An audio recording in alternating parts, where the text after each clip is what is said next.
The brand new season is here, and Epic Games has revamped so much, from weapons to healing items to mobility to even drop spots on the map. Welcome to Chapter 7 Season 2 Showdown, to where even a few weeks before FNCS, duos are switching teammates and drop spots as well. There's so much to talk about in this video, like what loadout you should be running, so let's jump out of that battle bus and get right into the mix. Let's talk about one of the biggest changes first, and that is the shotguns in Fortnite. The iron pump and the dualies are still in the game, but this chaos reloader, the new addition, this is the shotgun you will see most pros running in their loadout in tournaments. It packs a walloping of a punch. It's like Mike Tyson's knockout, 150 just to the body. You don't even need to hit headshots. You will see iron pumps in some scenarios at higher rarities, but unless a player is super mechanical, all it takes is 1 second, one mistake, 150 to the body. Don't even need a headshot. The chaos reloader will win fights, especially when you combine it with the brand new but familiar Thunderburst SMG. And I say brand new because I do believe, because the last time it was in, there was attachments in, so there will be a couple of more bullets in the actual ammo magazine that you could fire at opponents. So now that you have more ammo, combine that with the chaos reloader, expect fraggers to use this combination to not only get in boxes, but to end these fights quickly. When it comes to a loadout, this is the one. In terms of ARs though, you do have the combat, you do have the nemesis, and with the fish, you can upgrade that new Midas fish. You can upgrade 2 gold rarities. So you do have a lot of options in terms of AR, but let's not sleep on the Vector 7 DMR either. Added to the game, takes heavy sniper ammo, but it does pack a punch. So if you can carry this in the early game, maybe into the mid game, not so much into the late, because you do not get that damage per second out of it. It's more like a slow DMR, but if you have somebody that can aim and get damage early, this could be a key to unlock a lot of the surge. So in terms of weapons, you have the Thunderburst, you have the chaos reloader. Those will be your main two. Maybe mix in an AR in there, and then an iron pump if you cannot find a chaos reloader. That should be your go-to weapons for this season. From the biggest change to what I think is the hottest and most talked about change coming this season, and that is the mobility. Wingsuits are out. You now have the overcharged shockwave grenades, the Skyline zipline deployer, and you now have the Nitro Fist, thanks to the Foundation versus Ice King event is going on. There'll be plenty of things introduced to the loophole, so plenty of videos to follow up to see what makes it in the comp and what doesn't. But the biggest thing is going to be the zipline. That is such a huge effort by Epic Games, so much creativity coming out of that one. It's just, unfortunately, in a competitive lobby, it doesn't necessarily work. You go ahead and shoot a zipline, you can ride it into the sky, you can shoot it low to the ground, but it just leaves you too vulnerable to getting tagged up. And the way Surge works this season, it's just not a good combination. You might be able to use it to rotate around the edges of the maps. Maybe you shoot the zipline, you hop off of it really quick, you pick back up your weapon because you got to drop the zipline again, and then you ride it off into the sunset. But other than that, you're not really going to want to carry this over the overcharged shockwave grenades. It does not take you as high or as far as regular shockwave grenades, and it doesn't always negate the fall damage, but it gives you a special effect. You get that little bit of low gravity, you get the low stamina, so it allows you to rotate through the games a little bit easier. So yes, you will see teams use the actual shockwave part of this to get out of boxes, to rotate out of fights and get out of sticky situations. But you'll also see teams use this inside of their box closed up, because it no longer breaks builds either. And what you're going to do with that is use the shockwave, give yourself the effect, and then normally rotate after. It's kind of like a spicy slap splash type effect that it gives you. So it is still useful, even though you might still be in the box. You just got to think outside of it overall. These overcharged shockwave grenades went from 4 stacks to 6 as they came out, so they're constantly being updated.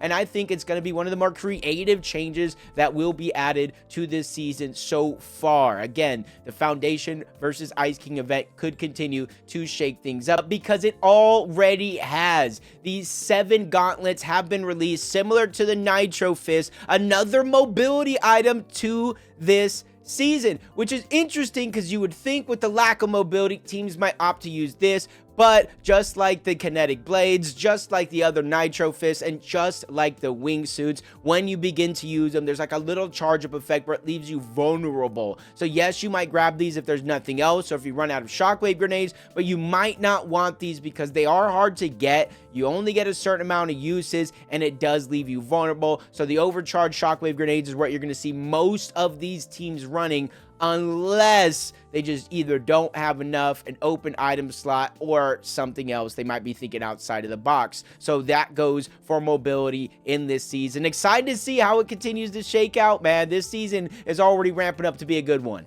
In terms of meds, there's not too many massive changes unless you talk about the Foundation and Ice King event. The Slap Pizza has been unlocked. It gives you 35 shield or HP, but it also unlocks that Slap Splash effect. But unlike the old pizza, you still get your 8 slices, but you can only carry them in stacks of 3 instead of 4. So you might have to be a little bit aware of when you actually drop it down so you don't waste any of those slices. But the regular splashes are back. You still have chugs as well, med kits, bandages. The fishes have been here, and I think we're going to talk about later in the video with Dropspots. You'll see why. You're going to see more and more of those come out this season as well. It's just about how you use them, because there's no wingsuit. You're not going to see a ton of teams still staying in zone like they did before, because you cannot cover the distance as easy with the wingsuit as you can with any other mobility in the game. But that's really it in terms of loadout changes. You got the Chaos Reloader, you got an AR or Thunderburst SMG depending on your loadout, maybe 6 overdrive grenades and 2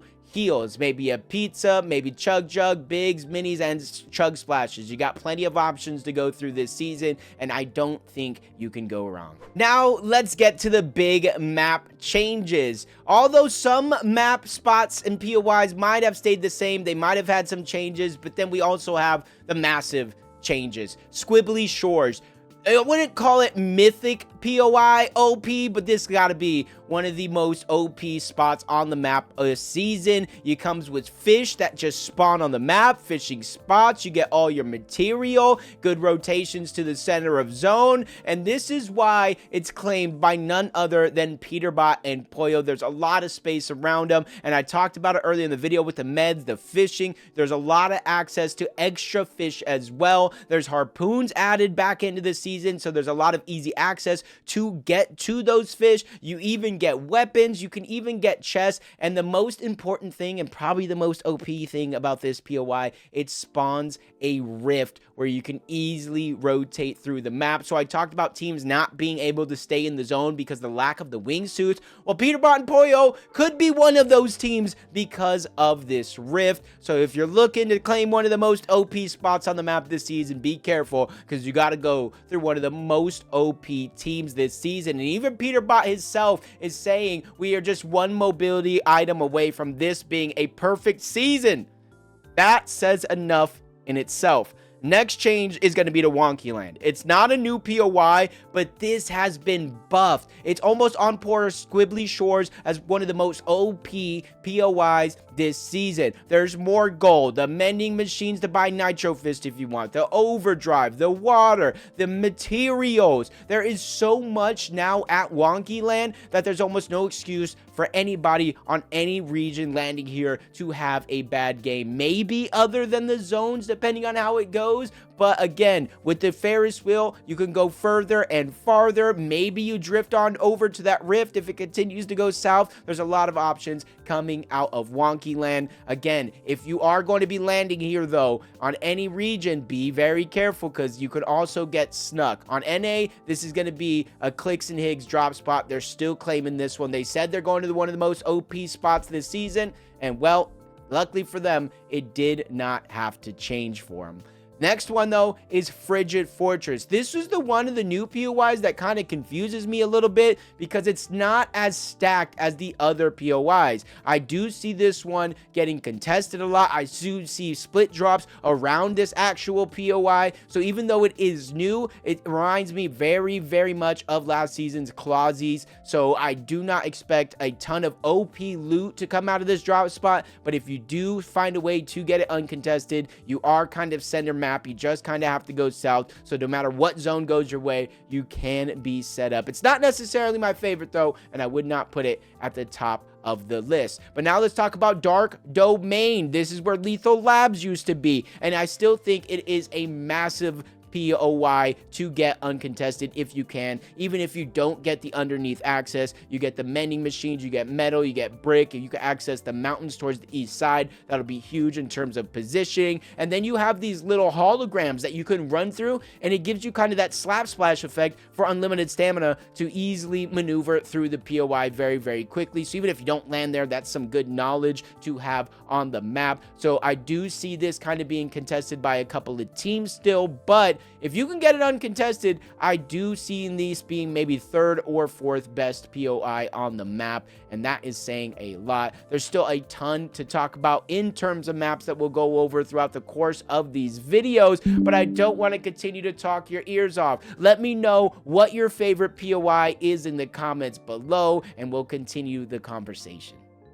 Now for FNCS, where 2026 FNCS alone is over $10 million. So the stakes could not be higher this season, and it could be a great one for us as spectators because this is looking like one of the most aggressive and unpredictable seasons we have had in a while. Major 1 runs through April. It qualifies you for the Major 1 Summit Land in Dusseldorf, Germany later in May. So you guys better lock in because if you blink, you might miss it. But that's gonna do it for today's video. If you guys found anything in today's video useful, leave a comment, leave a like, make sure you guys subscribe, and if you guys want to go ahead and continue the conversation, let me know where you guys are dropping and what your preferred loadout is in the comments below. I love to talk to everybody in the community. I love to continue the conversations about Fortnite, but that's gonna do it for me, and I'll see you guys on the next one.